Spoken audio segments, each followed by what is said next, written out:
Hello, and welcome to Intuitive Nature, the podcast. My name is Susan Jane, and I believe that trusting your intuition is the best way to live your life with meaning and purpose. Each week, you will hear about how you can connect, develop, and trust your intuition through meditations, readings, and my own personal experiences. Join me to understand how your intuition can guide you towards a life full of meaning and loving purpose.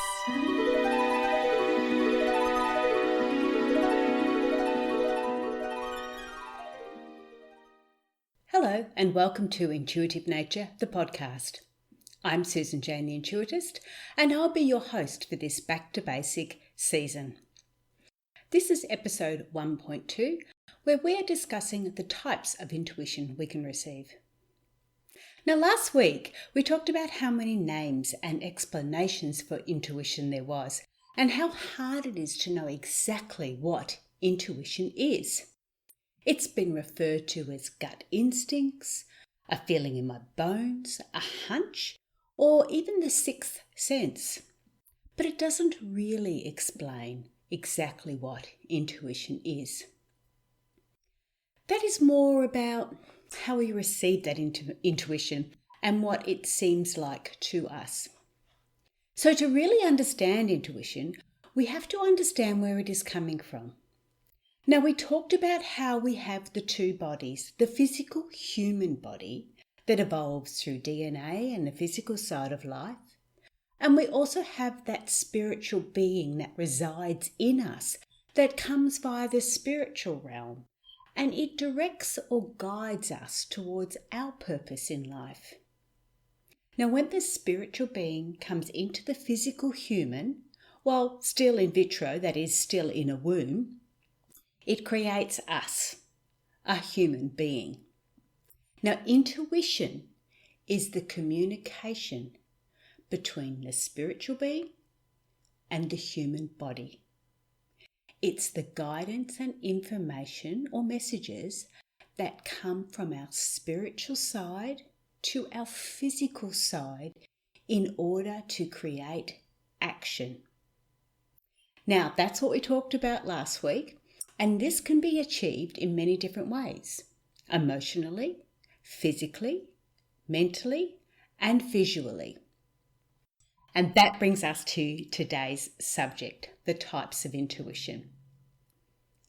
Now, there is 4 main types of intuition, as we just said, that comes from our spiritual being. And we can often experience them in varying degrees. So sometimes we feel the physical types of intuition more so than the visual, but we have the ability to receive all of them. Now, some of the aspects are rolled in together as a type, and sometimes they're not so easily defined as we would like to believe.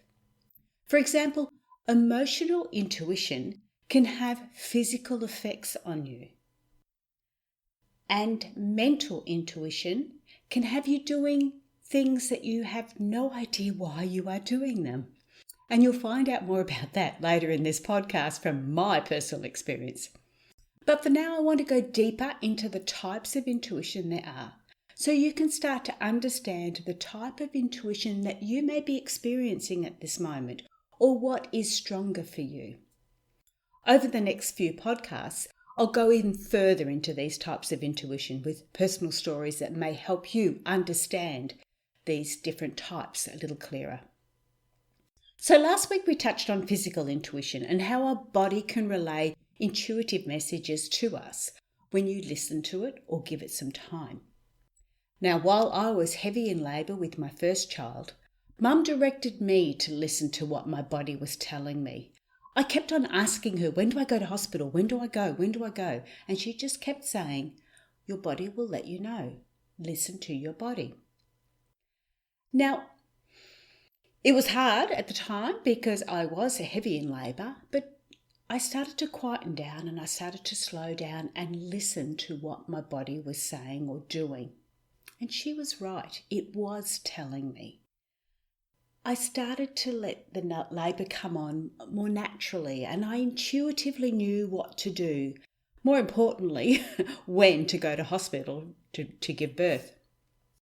So that was part of the physical intuition. Now, intuitive eating works in a very similar way to this principle. So they say to listen to your body and to become aware of what your body wants to eat. Now, the secret to intuitive eating is to ask why the body wants it and wait for an intuitive response. For example, you might feel like eating hot chips. And when you ask your body why, and go beyond the normal response of, I'm hungry, you might get messages such as, they remind me of a time when the family would go together and have fish and chips on the beach. They were happy times, and eating chips brings back those happy moments, even if it's just a fleeting memory. But don't worry, we'll be holding an interview with an intuitive eating therapist in the next season. So subscribe to the podcast now and you won't miss out. One area that I often get physical intuitive messages is when I get an itchy left palm and I know that something of value is being created for me. Usually it is of a financial nature, but not always. And sometimes I'm not even aware of it at first. And then I realise I'm scratching my palm as it's itchy. I get excited about the prospects of receiving money or something of value. And the more I think about it, often the more my right hand becomes itchy, which usually means we're going to be giving something of value away. So, such is life. When I get excited about the left palm being itchy, the right one will often flare up as well. And we do tend to receive and give of equal value. So physical intuition can be as simple as that. But it also can be sometimes a secondary response to emotional intuition when it comes to things like butterflies in the stomach. So you're feeling, the body is feeling the physical signs, but it started off as an emotional intuition that leads to physical responses. Now, this is done to ensure you're getting the messages or paying attention to your intuition. If you're not aware of it in one way, like emotionally, it'll be sent to you again in another way, like physically, which is such the case on butterflies in your stomach. You're feeling nervous, and that's the response it's getting. Now, emotional intuition is normally the most prevalent form of intuition, and yet it is the hardest one to decipher. We will question emotional intuition, and mostly because we are not confident in trusting what our emotions are telling us. Let's face it, there's been many times that I have followed my emotions, and well, the results didn't quite seem to be favourable at the time. The secret here, again, is about getting quiet and going within to ask and listen for the answers. If you are emotionally strung out, you're not going to be aware of anything remotely positive if all you're doing is feeling angry and frustrated or annoyed. I'll give you a hint here. The more negative emotion, the denser its energy, so the more the physical nature, so the more of physical in nature it will be. The more positive an emotion, the lighter the energy will be, and the more spiritual in nature it will be. Following the lighter emotions, not the heavy ones, will give you a better result. Even warnings come in a lighter format than the negative, heavy energies. And I will talk about a situation where the devil presented itself to me, and yet it wasn't that heavy, fearful emotion that I felt. It was a light, warning emotion. And therefore I got a very positive result from it. But that's later. So why do we have so much trouble with our emotional intuition? Anyone who has emotional intelligence would be aware that when they're feeling something, the first thing they do is analyse what they're feeling and why they're feeling it. And that's usually my problem, over-analysing my emotions until I'm not sure what I'm feeling or if I'm feeling it rather than thinking it, or if I'm thinking it and not feeling it. I don't know about you, but I can run myself around in emotional circles at times ending up exhausted and not really achieving a great deal. However, one way to really understand emotional intuition is, again, looking at the density of the emotions. Now, I know you would have all walked into a room just after somebody had had an argument, and you can feel the density of the emotion as you walk in. You could almost cut the tension in the air with a knife.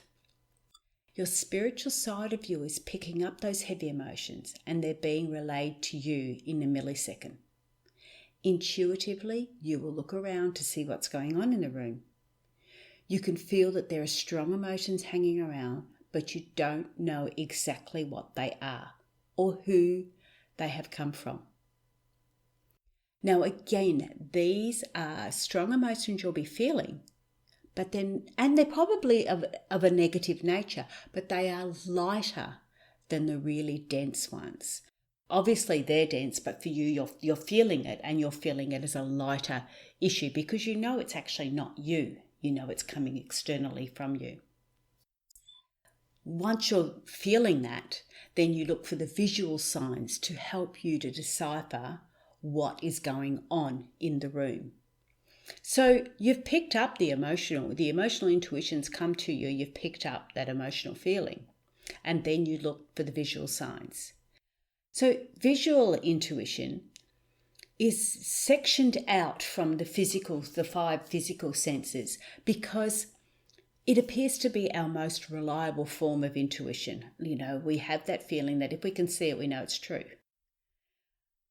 But it's also one that's used in marketing and advertising to help push sales up and get you into the right positive path to purchase.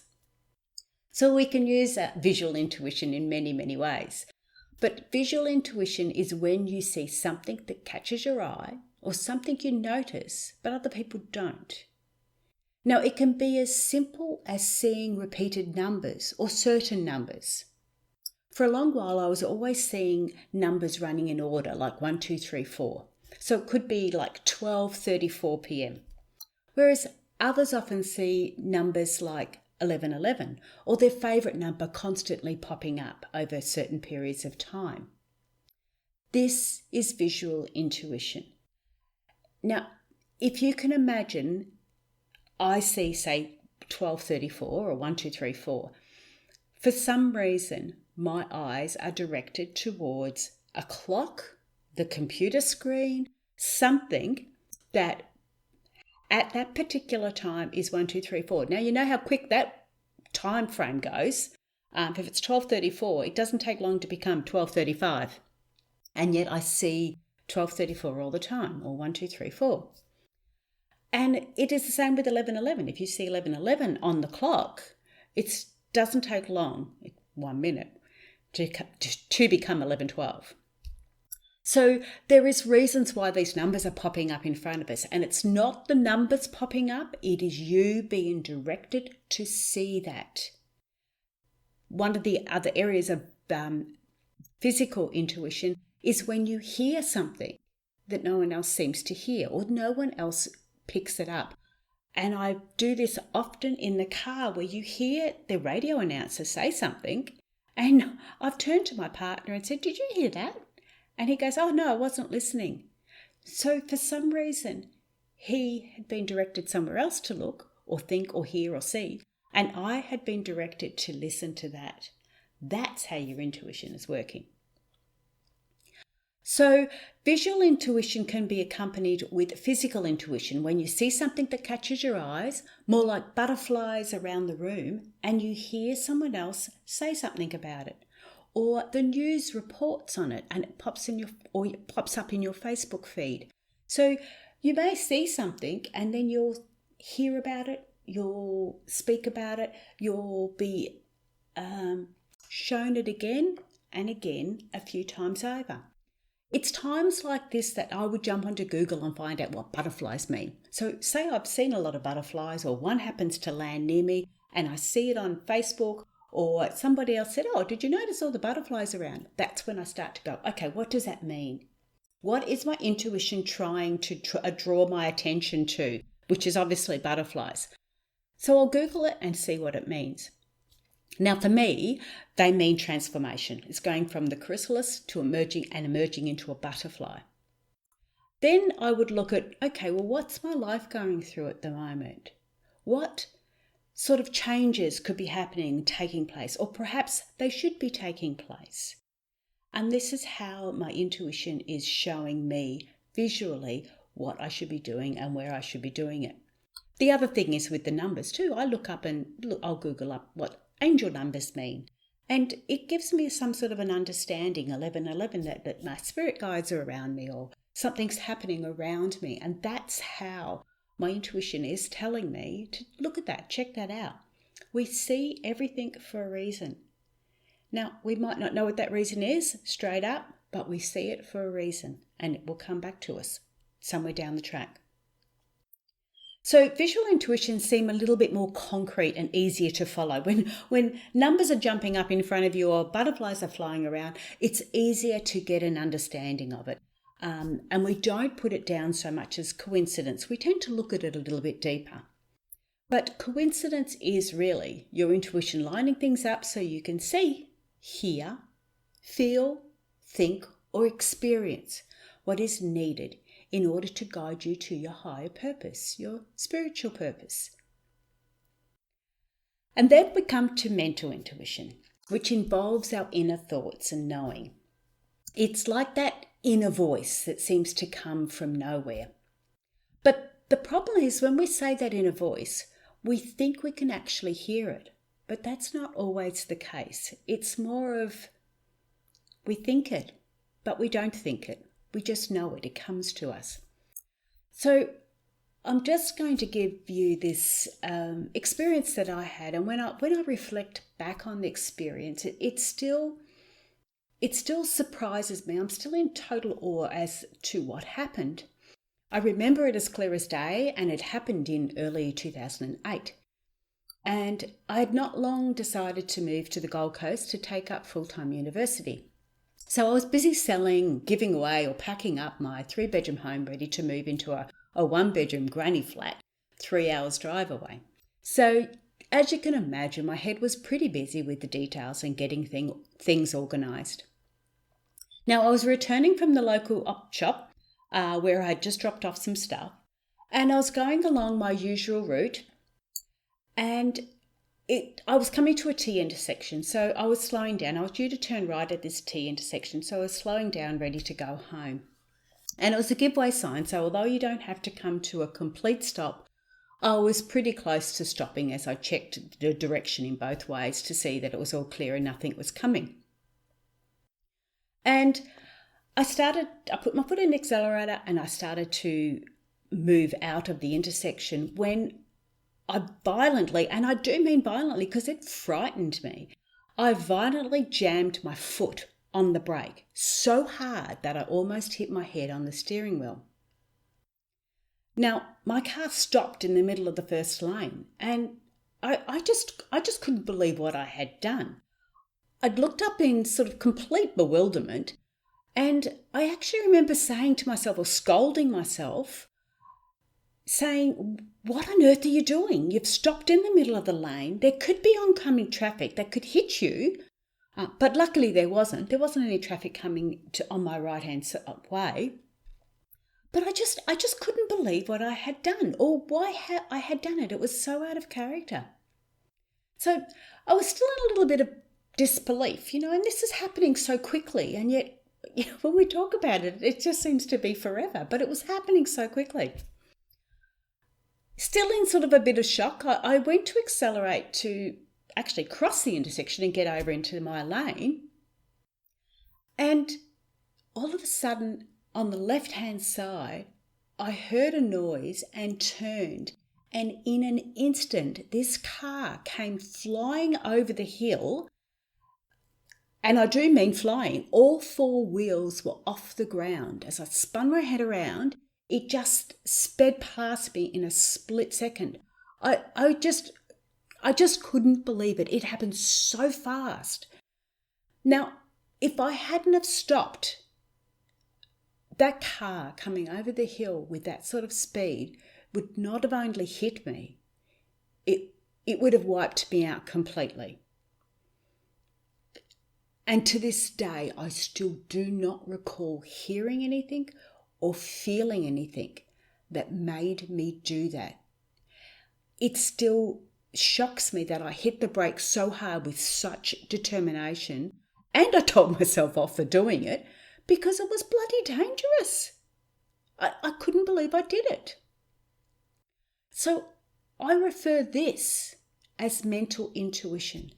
It was mental thoughts that came to me and I reacted without thought, question, or analysing. It was an instant response that I have still to this day no comprehension about. I still don't understand what happened. Obviously, it wasn't my time to leave this planet on that day, and the drastic moves were needed to be made. So this experience was so surreal that it has left me with this huge wake-up call about what intuition was and how we used it. Now, although this story had an enormous impact on my life, most people will use mental intuition to seek answers to questions. What they will do is they will actually ask questions and you will seek answers, mental answers from it. So you'll get thoughts, feelings, or emotions that will come back to you. Now, this is my main way of using mental intuition. And I tend to use it if I get stuck with something in life and I just sort of need a little bit of an understanding. The best time to do this, because you've got to be quiet, you've got to be still to receive that information, especially when it's in your head, and my head it's always going. So the best time to do this for me is when I lay in bed ready to go to sleep.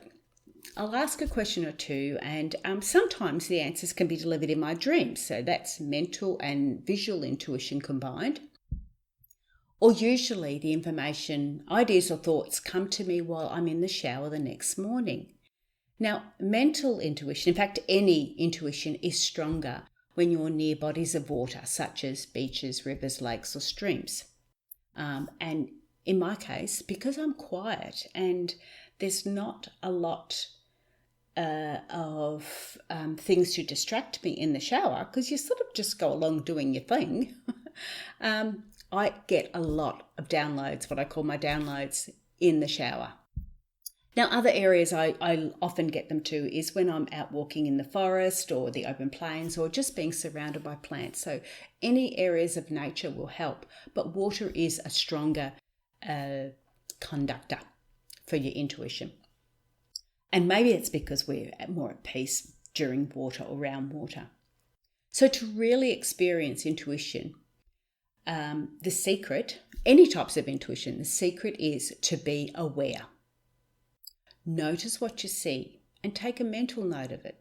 Be aware of what you're feeling and acknowledge it. Is your body telling you something or guiding you towards something? And remember, positive thoughts and ideas come to you from somewhere. They come to you from your spiritual being directing you towards your life purpose. So pay attention. It's really important. You want to understand what your intuition is and how you're receiving it. You can receive it physically, visually, mentally, or emotionally. But you need to pay attention. And you will get lots of information, and you don't need to take on all of that information, but you do need to be aware of it.